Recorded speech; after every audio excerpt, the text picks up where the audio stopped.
In the quiet township of Kabwe, Daniel lives with a weight heavier than poverty itself, the sharp words of his wife, Lydia. Each day, her voice pierces his heart like a thorn. She looks at his torn shoes and laughs. She points to his empty pockets and sneers. She shakes her head at his old bicycle, calling it a toy for boys. And then the words that wound him most.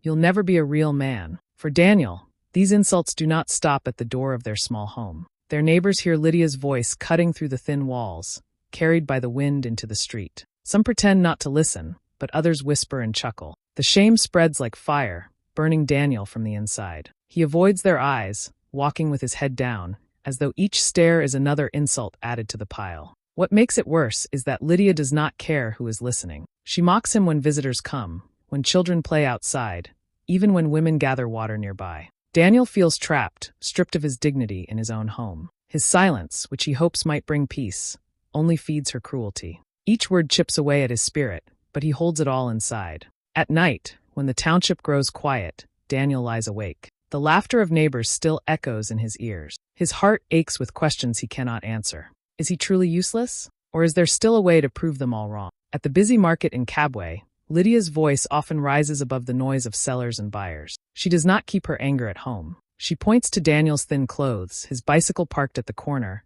and laughs loudly so everyone can hear. Look at my husband, she says, a man with empty pockets. Other women are carried in cars, but I walk beside a man who cannot even buy shoes for himself. Her words roll through the market like stones thrown into a crowd. People stop to listen. Some shake their heads, some laugh, and some even join her mockery. Children who overhear her begin to mimic Daniel, shouting, poor husband, as he passes. What begins as his wife's insult soon becomes the community's joke. Friends who once sat with him at the roadside now avoid his company. They do not want his shame to rub off on them. Even men who once struggled like him now pretend they are better, laughing louder whenever Lydia speaks. Daniel walks through the township carrying more than his bicycle. He carries a shadow that everyone can see. He becomes a symbol of failure in the eyes of his neighbors. When he sits quietly at gatherings, someone always finds a way to remind him of his poverty. Maybe Daniel can fix it with his bicycle, they tease, and the crowd bursts into laughter. But while the noise grows outside, Daniel's silence grows inside. He listens, but he does not fight back. He lowers his eyes, but his mind is awake. His heart is heavy, yet something inside him refuses to die. He begins to watch more closely, to think more carefully. Each insult, each laugh, each cruel whisper becomes fuel. Nobody notices that in his silence, Daniel is planning. While the community treats him like a joke, he is storing every word in his memory like wood for a hidden fire. They see only a broken man, but Daniel is learning the value of patience. He knows storms do not last forever, and even a bicycle can carry a man to a new beginning. For now, he allows them to laugh. He allows Lydia to shout. He allows the children to mimic his walk. But inside, Daniel makes a quiet promise to himself. One day, these same voices that mock him will fall silent in shock. One day, the poor husband will not be the one they laugh at. He will be the one they look up to.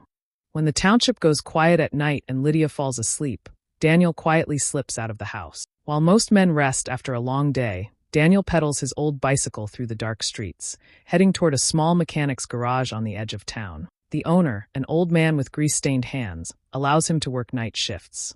It is hard, dirty work, but Daniel does not complain. He wipes the sweat from his forehead and bends over engines, learning with his eyes and his hands. At first, he is clumsy. Tools slip, bolts fall, and his fingers ache from turning rusty parts. But night after night, he improves. He learns how to change brakes, fix engines, and bring dead cars back to life. His hands grow tougher, his eyes sharper. Every mistake becomes a lesson, every repair a step toward a secret dream. Nobody in the township knows about these nights. Not even Lydia, who thinks her husband spends his evenings sulking in shame. Daniel earns a little money at the garage, not much, but he treats every coin like treasure. Instead of spending it, he hides it carefully. Sometimes he slips a folded note under an old mattress. Other times he buries coins deep inside a box tucked away in a corner of their room. He guards his savings like a man guarding fire in the rain. Lydia never notices. To her, Daniel is still the poor man with empty pockets.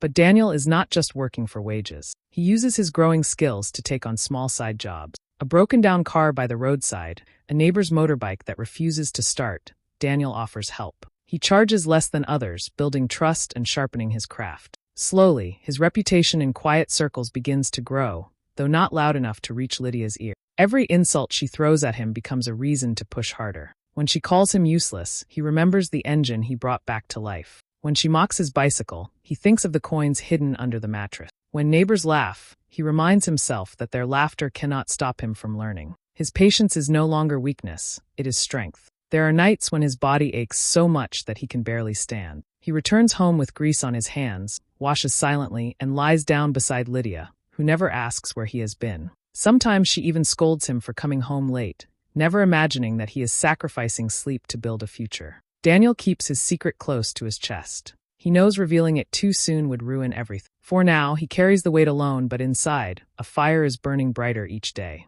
One day, all those coins, all those sleepless nights, all those wounds on his hands will speak louder than Lydia's insults. And when that day comes, Daniel will rise in a way no one expects. That night, the small house in Kabwe was filled with the sound of anger. Lydia shouted again, her voice sharp enough to cut through Daniel's heart. She pointed at him with eyes full of bitterness, reminding him once more that he had nothing to offer. Then, in her rage, she picked up a plate from the table and hurled it across the room. It missed his head by only a few inches, shattering against the wall. The broken pieces scattered across the floor, but what hurt Daniel most were her words. "You are useless. You will never be anything." For a moment, Daniel froze. His chest rose and fell as if all the years of insults, all the humiliation, had finally gathered inside him at once. He looked at the broken pieces on the ground and felt as though that was what his life had become, shattered and unwanted. His hands trembled. A heavy thought pushed into his mind. Maybe she is right. Maybe I really am nothing. That night, for the first time, Daniel almost gave up. He almost let go of the little hope he carried. He almost allowed the laughter of the neighbors, the whispers of children, and the cruel words of his wife to crush the last strength inside him. The silence in the house was heavy. Lydia had turned away, muttering, but Daniel sat still, staring at the floor with tears stinging his eyes. And then, like a voice rising from the past, he remembered his father. His late father's words came back to him with power, words spoken long ago under the shade of a mango tree. "My son, a man's worth is not proven by anger. It is proven by his silence and by his rise. Never answer with words, answer with what you become." Daniel wiped his eyes. The pain was still there, but the memory lit a spark inside him. He realized that giving up would only prove Lydia right. It would only confirm the laughter of the township.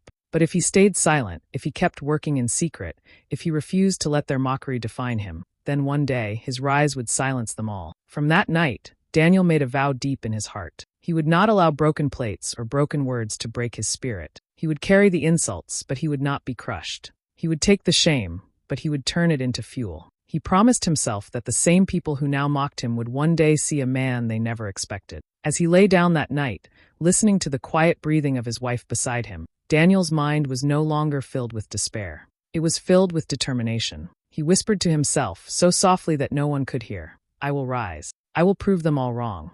One afternoon, while working quietly at the garage, Daniel met a man who would change the course of his life. His name was Mr. Chanda, a wealthy farmer from the outskirts of Kabwe. He owned several trucks and cars that often broke down after heavy use on his farm. Daniel had repaired one of them late into the night, and when the engine roared back to life, Mr. Chanda looked at him with interest. Unlike others, this man didn't see a poor husband with a bicycle. He saw skill and quiet determination. A few days later, Mr. Chanda called Daniel aside. "I have a business idea," he said. "It's risky, but it could make money if done well." He explained that old, broken cars could be bought cheaply, fixed, and resold for a profit. Most men he knew didn't have the patience or skill to handle such work. But Daniel, with his careful hands and growing knowledge, seemed different. Daniel's heart pounded as he listened. This was no small thing. It was dangerous to risk his savings, the very coins he had guarded for so long. If it failed, all his sacrifices would be wasted. But something in his spirit whispered that this was the opportunity he had been waiting for. With quiet courage, he agreed. Using his hidden savings, Daniel bought his first broken-down car with Mr. Chanda's help. It was an old, dusty vehicle that most people had given up on. He spent long nights working on it, his hands black with grease, his back aching. Piece by piece, he repaired it, replacing what was broken and polishing what was dull. When the car finally stood shining in the sunlight, Daniel felt a pride he hadn't felt in years. The car sold quickly, bringing in more money than he had ever held at once.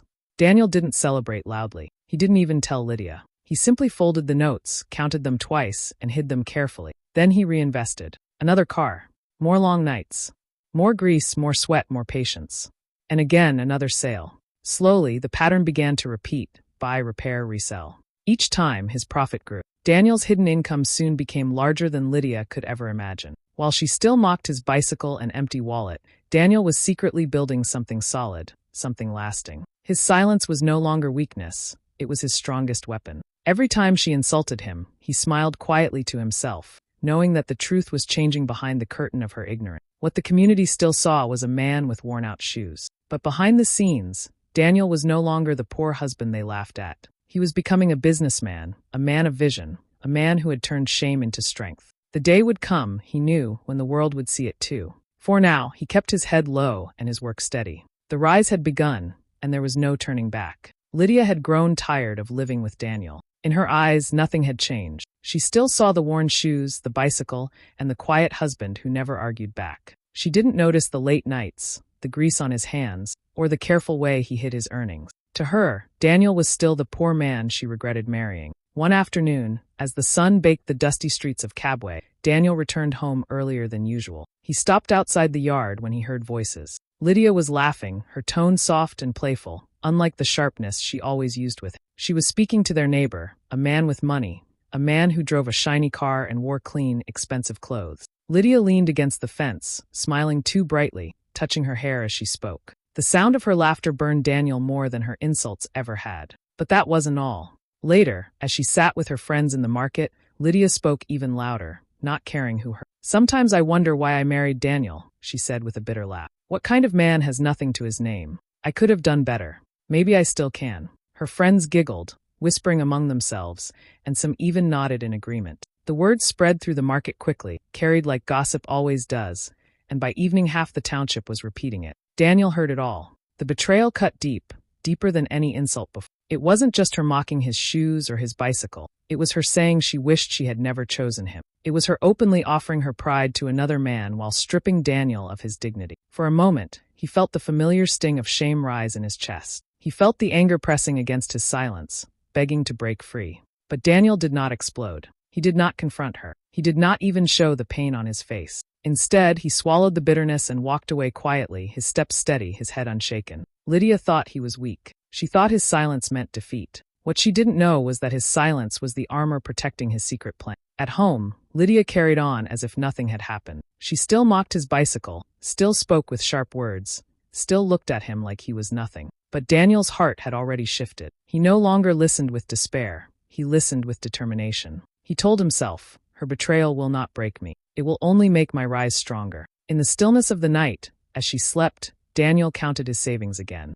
His plan was nearly complete. The business was growing. The time for silence was almost over. Soon, the same woman who mocked him and the same neighbors who laughed would see the man they had buried in shame stand taller than they ever imagined. Lydia's betrayal no longer crushed him, it fueled him. The fire inside him was now unstoppable. After months of sleepless nights, endless work, and careful saving, Daniel finally reached the moment he had been waiting for. The business had grown stronger with every car he bought, repaired, and sold. His secret stash of money had turned into something far bigger than Lydia or the neighbors could imagine. And then one day he saw it, a sleek second-hand Toyota Prado parked in a dealer's yard. Its paint gleamed under the sunlight, and even though it was not brand new, it stood tall and powerful, the kind of car that demanded respect wherever it went. Daniel's heart beat fast as he ran his hand over the car's body. For years, people had laughed at him because of his bicycle, but now he was standing in front of a machine that represented everything he had worked for. Without hesitation, he paid for it. When the keys were dropped into his palm, he closed his fist tightly around them, feeling the weight of his victory. For days, Daniel worked on the car himself. He polished it until every corner shone like glass. He checked the engine, the wheels, the lights. Every detail had to be perfect. This was not just a car to him. It was proof. Proof that silence was not weakness. Proof that patience could win against mockery. Proof that he had risen while everyone else was busy laughing. He kept his new car hidden at first, driving it only at night, learning its feel on the road. Then came the day he chose to reveal it. Lydia's family had organized a large gathering. The yard would be full of relatives, neighbors, and friends. All the same people who had heard her insults, who had laughed at Daniel's poverty, who had whispered behind his back. Daniel saw the moment as the perfect stage. That afternoon, while everyone gathered at Lydia's family home, Daniel dressed carefully. He put on a crisp shirt, polished shoes, and carried himself with quiet confidence. Then he climbed into the Prado, the engine purring like a lion beneath him, and drove toward the gathering. As the vehicle rolled into the yard, conversations fell silent. People turned, their eyes widening as the shiny car stopped at the entrance. The doors opened and Daniel stepped out slowly. His posture was calm, his face steady, but his presence spoke louder than any words. The same man who had been mocked for riding a bicycle now stood beside a Toyota Prado, polished so well it reflected the stunned faces of the crowd. Gasps filled the air. Some whispered, "Is that really Daniel?" Others could only stare. Lydia, who had been laughing with her relatives, froze where she stood. The color drained from her face as she realized the truth. Her husband was no longer the poor man she had mocked. In that moment, Daniel did not need to speak. His transformation said everything. The bicycle man had disappeared. In his place stood a man who had risen quietly, and now, the whole world was forced to see it. The yard was full of chatter and laughter when Daniel's Prado rolled in, its body shining under the late afternoon sun. The sound of the engine caught everyone's attention. Heads turned, and conversations stopped mid-sentence. Children who were running around froze, staring at the big car that had just pulled up. It was the kind of vehicle no one expected to see in that yard, especially not driven by the man everyone had mocked for years. When Daniel stepped out, the silence grew heavier. He wasn't wearing his old, torn clothes. He was dressed in a clean, sharp shirt tucked neatly into trousers, polished shoes that caught the light, and a calm confidence that made him look like a completely different person. He stood tall, not rushing, not trying to impress, but his very presence demanded respect. Gasps rippled through the gathering. "Is that really Daniel?" someone whispered. Others leaned closer to each other, shaking their heads in disbelief. "It can't be him. He's the one with the bicycle." Another voice added softly. She mocked him every day, but look now. Lydia, who had been busy entertaining her relatives with her usual loud talk, turned when she realized the attention had shifted. Her eyes landed on Daniel, and her face went pale. For the first time, her arrogance slipped away. She had laughed at his shoes, called him useless, and wished for another man. But now here he was, stepping out of a car that silenced the entire gathering. Her lips trembled, but no words came out. Daniel did not rush to her. He did not even look at her directly. He greeted the family politely, his voice calm, steady, and dignified. The same neighbors who once laughed at him were now whispering about him, their eyes wide with admiration. "He looks like a different man," one aunt murmured. "Who would have thought Daniel would rise like this?" Lydia's relatives glanced at her with quiet judgment. Some remembered how she used to boast about her beauty while shaming her husband in public. Now the same relatives were watching her crumble, her pride melting away under the weight of Daniel's transformation. She shifted uncomfortably, trying to smile, but her face betrayed her shock. Inside, Lydia's heart twisted. She remembered every insult she had thrown at him, every time she had mocked his bicycle, every time she had told her friends she regretted marrying him. Those words now echoed in her head like a cruel curse. The man she had humiliated was no longer the poor husband she could laugh at. He was standing tall, shining in success, and the whole community was watching. Daniel, calm as ever, carried himself with quiet grace. He didn't need to raise his voice or seek revenge. The whispers in the crowd were enough. Lydia could feel every whisper like a knife cutting into her pride. Her arrogance, once loud and bold, had shattered in front of everyone. All she could do was lower her eyes in shame, while Daniel stood tall, the living proof that silence and patience could outshine mockery. The whispers in the yard grew louder, everyone buzzing with shock. Some still could not believe their eyes. Daniel, the man they once called the poor husband, now stood tall beside a Toyota Prado, dressed like a man of respect. People wanted answers. How did he get here? Where did this car come from? Was it borrowed? Was it luck?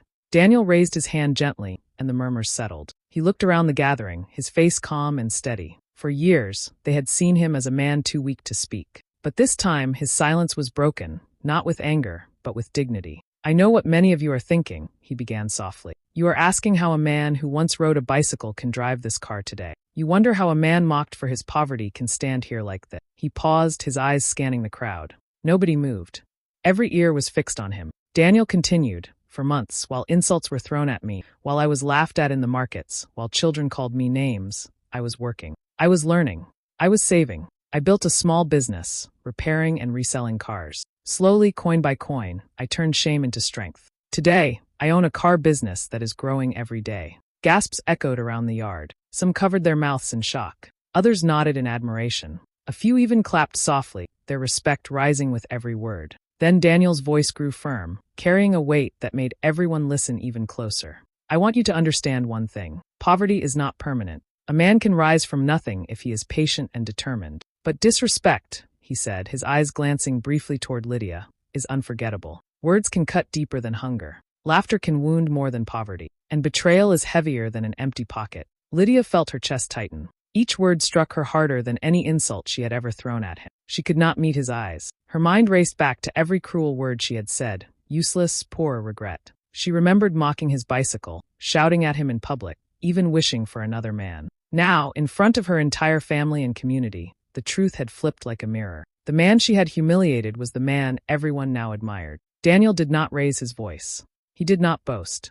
He simply spoke with the dignity of a man who had carried pain in silence and turned it into power. The crowd respected him more for it. He did not insult Lydia back. He did not need to. The shame on her face was enough punishment. By the time he finished speaking, the people around him were nodding, whispering to one another. He was mocked, but he rose. Truly, patience is powerful. Lydia's eyes filled with tears, but she knew it was too late. She had lost her chance to stand beside the man who had turned from poverty into strength. The husband she once despised was now the man everyone looked up to, and nothing could change that. The gathering ended with Daniel holding his head high. He had said all he needed to say, and the silence that followed was more powerful than any applause. Without another word, he walked back to his Prado, opened the door, and started the engine. The roar of the car was like a reminder to everyone that the man they had laughed at was no longer the same. Lydia stood frozen, her eyes wet with tears, her body trembling. She wanted to call out to him, to beg for forgiveness, but the words refused to leave her mouth. Pride and regret battled inside her, but she knew the truth. It was too late. The same husband she once humiliated now carried himself with a dignity that she could never erase. The neighbors and relatives watched as Daniel drove away, the dust rising behind his car. Some nodded in respect, others whispered lessons to their children. Never mock someone's struggle, one elder said softly. You might kneel before their success one day. The community that once laughed at him now looked at him with admiration, even guilt. Lydia was left standing in the yard, surrounded by whispers, her arrogance shattered into pieces. She wept quietly, knowing she had lost not just her husband, but the chance to share in his rising future. Meanwhile, Daniel drove on with a calm heart. His past pain was behind him, and his future was wide open. He knew his journey had only begun. He would build his business bigger, stronger, and brighter. He no longer carried the weight of shame or betrayal. He carried only hope, dignity, and determination. And this time, he would rise without the woman who once tore him down.